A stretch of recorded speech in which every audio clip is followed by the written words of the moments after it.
Millionaire stops in front of a beggar and says, "You're my mom." When the DNA results show up, she was shocked. For as long as he could remember, Daniel Foster knew two things. He had been adopted, and somewhere out there was a woman who had given him life, then vanished. Now at 32, Daniel was one of the wealthiest young men in the country. CEO of a successful tech firm, owner of luxury cars, yachts, private jets. On the outside, his life looked perfect. But inside, a void remained, a hole that even billions couldn't fill. For years, his adoptive parents, especially his father, had kept the truth locked away. "She gave you up because she didn't want you," they used to say coldly. "Forget the past. We gave you everything." But Daniel could never forget. In quiet moments, he would stare at the mirror wondering, "Who do I really look like? Whose blood runs through my veins?" When his adoptive father passed away, Daniel, now head of the family estate, discovered something hidden in the old man's study, a sealed envelope yellowed with age. Inside, documents, signatures, and a faded photograph. In the photo, a young black woman, thin and tired, holding a newborn white baby in her arms. A forced smile for the camera. In trembling handwriting below, Amara Foster, 1992, birth mother of Daniel Foster. Legal adoption record. Staring at the photo, Daniel felt his breath catch. Her eyes, they looked like mine. There was also a letter, a cold legal statement. Due to tragic circumstances and economic hardship, the biological mother has consented to full legal adoption. No future claims permitted. Document sealed. Reason: death of husband in aviation accident. Single mother unable to provide care in unstable financial conditions. The words hit Daniel like a punch. She hadn't abandoned him because she didn't love him. She had been forced, alone, grieving, helpless, and he had been taken from her. For weeks, Daniel couldn't sleep. His heart burned with one thought: "I have to find her." He hired the best private investigators, searched old social records, nothing. No death certificate. No trace. She was gone. Or so they thought. Then one crisp autumn afternoon, fate intervened. Daniel had just finished a corporate lunch meeting in the old part of the city. Driving his bright orange supercar, he cruised slowly through the narrow streets, lost in thought. His mind drifted again to the photo in the envelope, her eyes, her face. "Where are you, Mother? Are you even alive?" As he approached a busy intersection, traffic slowed. Daniel glanced at the sidewalk. And then he saw her. An elderly black woman.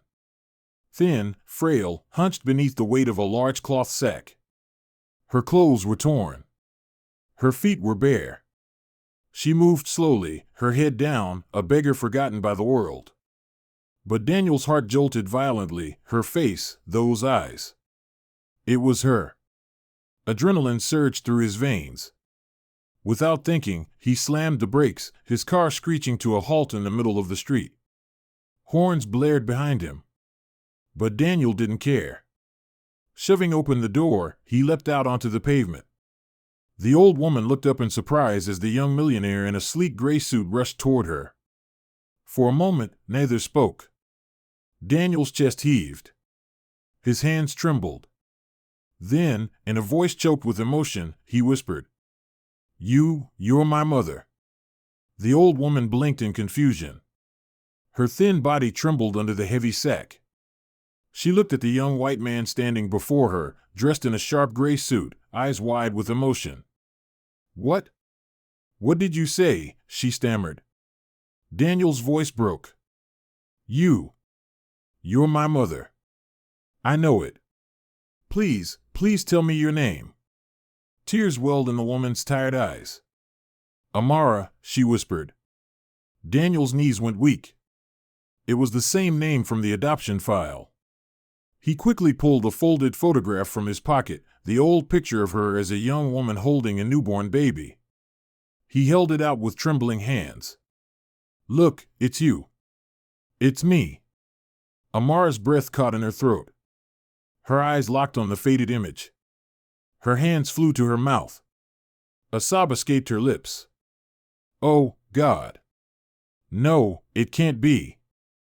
Daniel's voice was urgent now. Please, I've searched for you. I know what happened.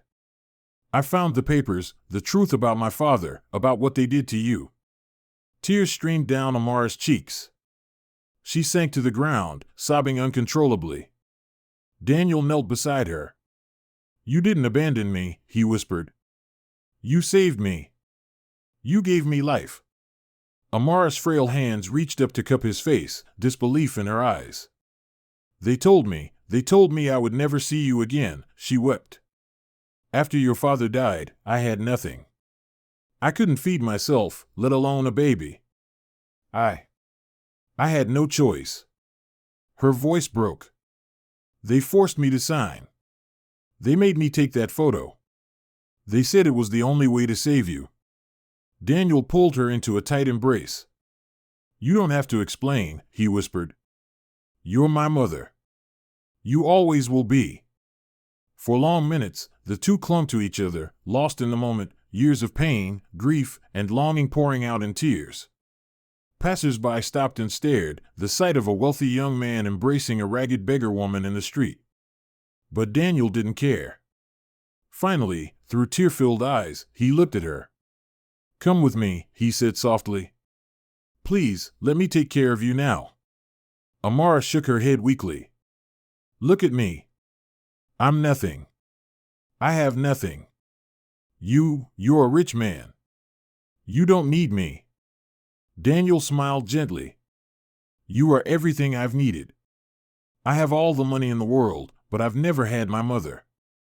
Slowly, with shaking legs, Amara allowed him to help her into the supercar.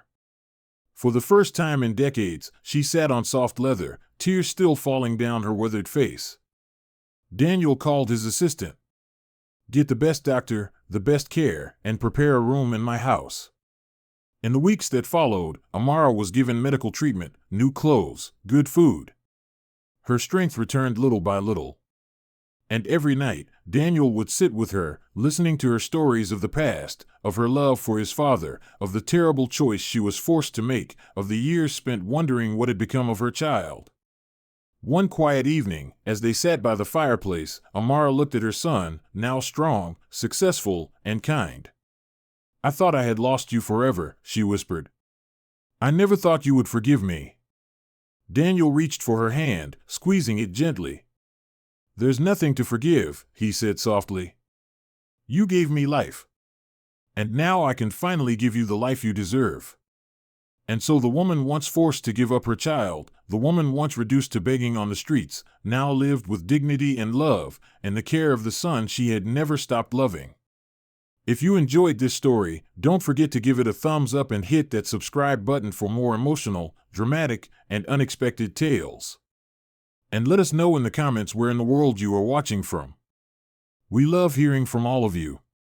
Until next time, stay kind, stay curious, and keep watching.